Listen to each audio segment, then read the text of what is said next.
E hoje, dia 9 de dezembro, é Dia Internacional do Combate à Corrupção. Há 17 anos, no México, 140 países, incluindo o Brasil, assinaram a Convenção das Nações Unidas, se comprometendo a traçar políticas de prevenção e combate à corrupção. A gente vai falar hoje sobre os desafios e os avanços no enfrentamento de crimes que estão ligados à lavagem de dinheiro, desvio de verbas públicas, tráfico de influência e como grandes operações têm mostrado bons resultados à sociedade. Só a Lava Jato, por exemplo, em 6 anos, já devolveu mais de 4 bilhões de reais aos cofres públicos. Dinheiro, joias, carros, imóveis. Os bens e valores recuperados pela Polícia Federal em operações de combate à corrupção no país ultrapassam a marca de 6 bilhões de reais. E isso só neste ano. Durante o período excepcional da pandemia, 61 operações especiais de polícia judiciária foram deflagradas pelo órgão, tendo por objeto o combate ao desvio de recursos públicos destinados ao enfrentamento da pandemia. Essas operações especiais de polícia judiciária foram deflagradas em 21 estados da federação e resultaram no cumprimento de 1.025 mandados de busca e apreensão, 133 mandados de prisões temporárias e preventivas e em investigações que hoje se debruçam sobre valores contratuais de aproximadamente 1,9 bilhões de reais. No Ministério da Justiça, os leilões de mais de 3 mil itens apreendidos em operações contra a corrupção, lavagem de dinheiro e drogas renderam 137 milhões de reais em 2020.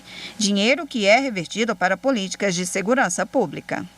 Saímos de uma arrecadação de 44 milhões, que era a média até o ano 2018, para 92 milhões em 2019. Estamos fechando agora novembro de 2020 com mais de 137 milhões de reais retirados do crime organizado. Desde 2014 está em vigor a Lei Anticorrupção, que pune empresas que cometem atos contra a administração pública.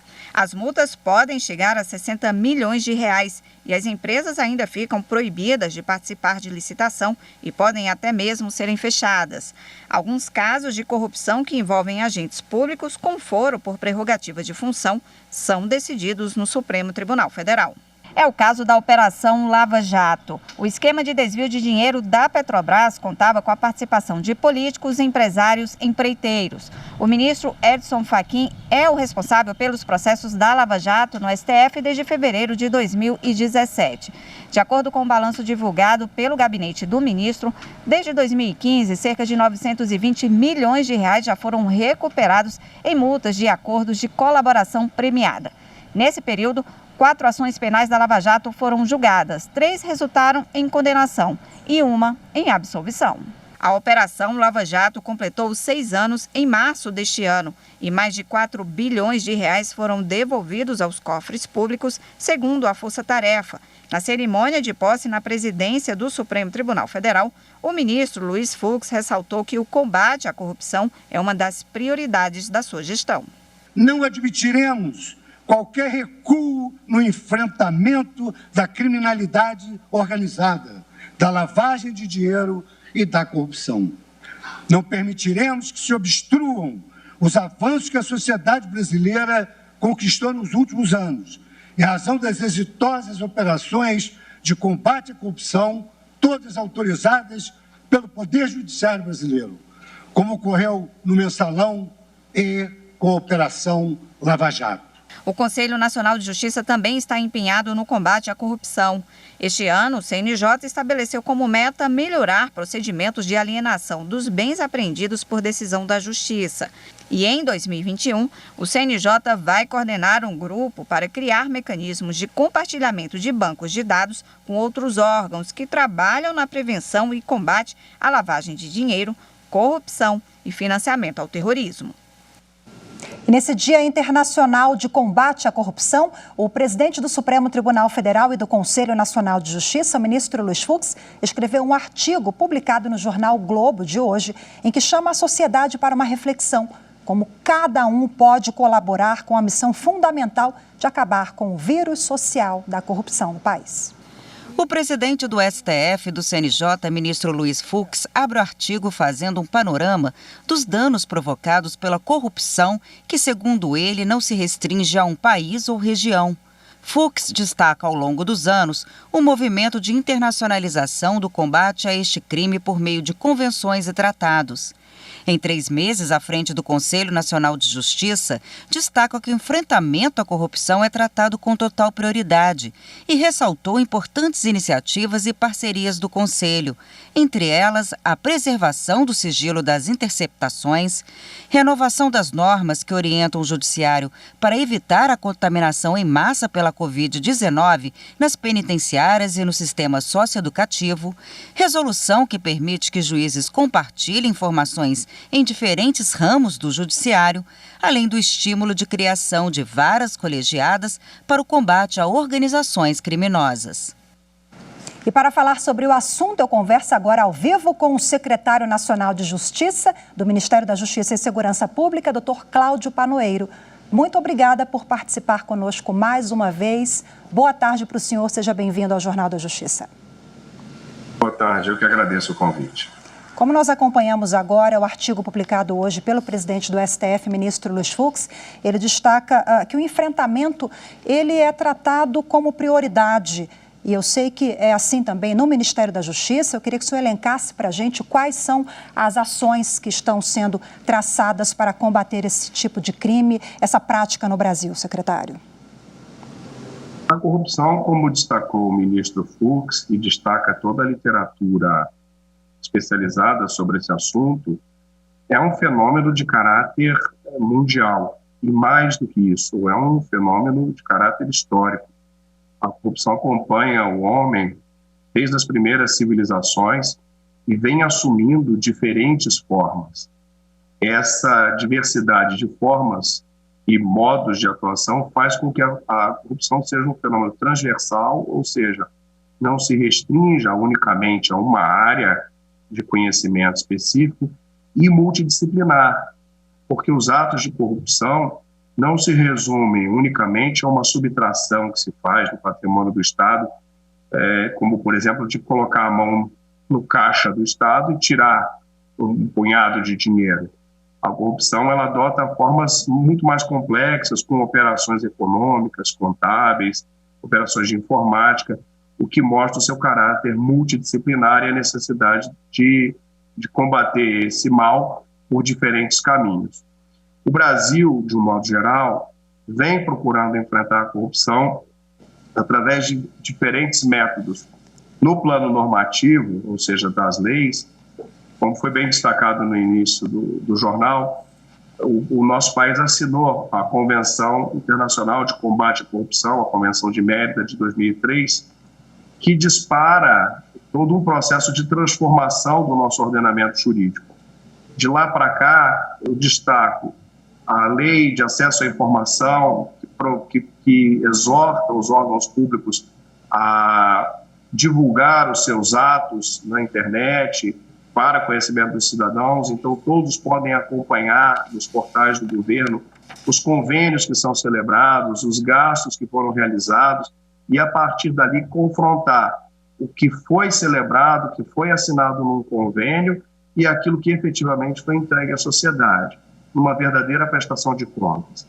Depois, a lei de combate à corrupção da empresa, chamada Lei Anticorrupção, que pune justamente as empresas que procuram se aproveitar das suas relações com o Estado para obter algum tipo de proveito.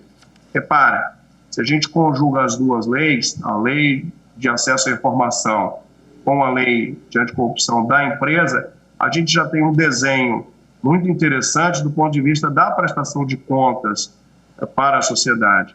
Esse talvez seja o grande legado normativo da sociedade brasileira. O Estado que se revela aos seus cidadãos, que revela os seus atos, as suas entranhas à sociedade, para que a sociedade possa acompanhar aquilo que é realizado com o seu dinheiro. Essas acho que são as principais ações do ponto de vista normativo. Existem outras que são de caráter executivo. Se você quiser, eu posso avançar sobre elas. Secretário, eu quero que o senhor avance sim e junto com essas outras iniciativas explique para a gente o que é a Estratégia Nacional de Combate à Corrupção e à Lavagem de Dinheiro e como ela funciona, está dentro de tudo isso que o senhor já expôs agora? Bom, a Estratégia Nacional de Combate à Corrupção e Lavagem de Dinheiro, a ENCLA, ela foi criada em 2003, sua primeira edição, a partir daí justamente nesse contexto da Convenção Internacional de Combate à Corrupção. A ENCLA é hoje a principal rede de articulação institucional no combate à corrupção no Brasil. Explico. Quando eu falo em rede, significa que da ENCLA participam diferentes órgãos públicos. O CNJ participa, o Ministério da Justiça, o Banco Central, a Receita Federal, a Advocacia Geral da União, a Polícia Federal, todos aqueles órgãos que, de alguma maneira, atuam com matérias que de algum ponto de vista, tocam o tema da corrupção, participam da ENCLA. Nessa participação, o que eles fazem? Eles debatem ações políticas públicas que possam aperfeiçoar o nosso ordenamento, aperfeiçoar a nossa gestão pública para o enfrentamento da corrupção.